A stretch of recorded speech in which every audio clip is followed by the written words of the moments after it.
Alright, so I guess I missed some stuff I wanted to show you. This is what I use to make my Kydex sheaths. It weighs a ton and a half, but it's a good thing.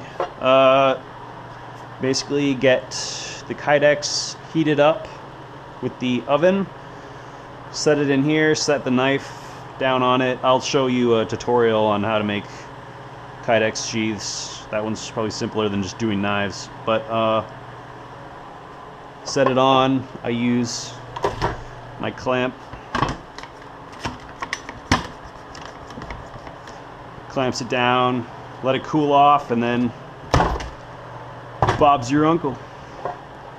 You got a sheath. You just got to drill holes, put the rivets in, grind it down, smooth it out. Show you guys how I do that.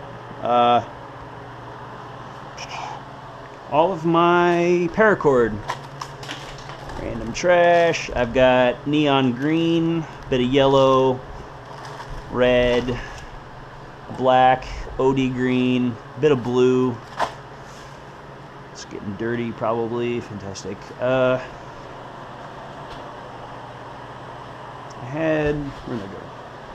I just discovered that I forgot I had this. It's a camo thing, some sort of digital camo, I think. Which I will probably wrap that big tactical Tanto knife with I showed you in the first video. And this is what I use for my etching, which I'll also give an instructional video on soon. Come on. Car battery charger, very simple.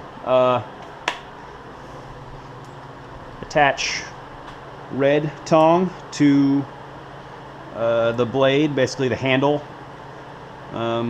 Plug it in, and then use this black one along with a bit of salt and vinegar mixture to along with one of these cotton rounds. These are good ones that are not the crappy loose high-end ones or loose ones, but these are a little more, they'll stay together better. The more expensive, probably the better. Yeah. What else? I feel like there's others. Excuse the mess. My garage is not great. It's been worse, but I got a couple wood handle slabs the other day for a buddy's birthday present. It's gonna be a knife. It's in here.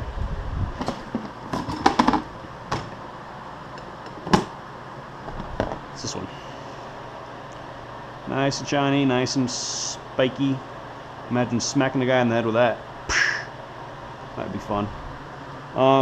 But yeah, he really likes it, and he's very, I don't know, he doesn't like a lot of things. So I'm happy I was able to do something that he liked. But this is stabilized redwood slabs. I'll post a link to where I bought these in the description. Hopefully they will turn out really well. I have not started on them yet. I got brass rods for the handle attachment process, and yeah, there's that. Again, my workshop, it can get a little messy, but I get the job done. Yeah, it's not as complicated as a lot of other knife makers. You know, you've got the giant belt sanders that they're only like 2 inches wide, but they've cut off a lot more stock than like that. But I use the angle grinder, and it doesn't end up being quite as precise, but I think I do pretty well for eyeballing pretty much everything. Yeah,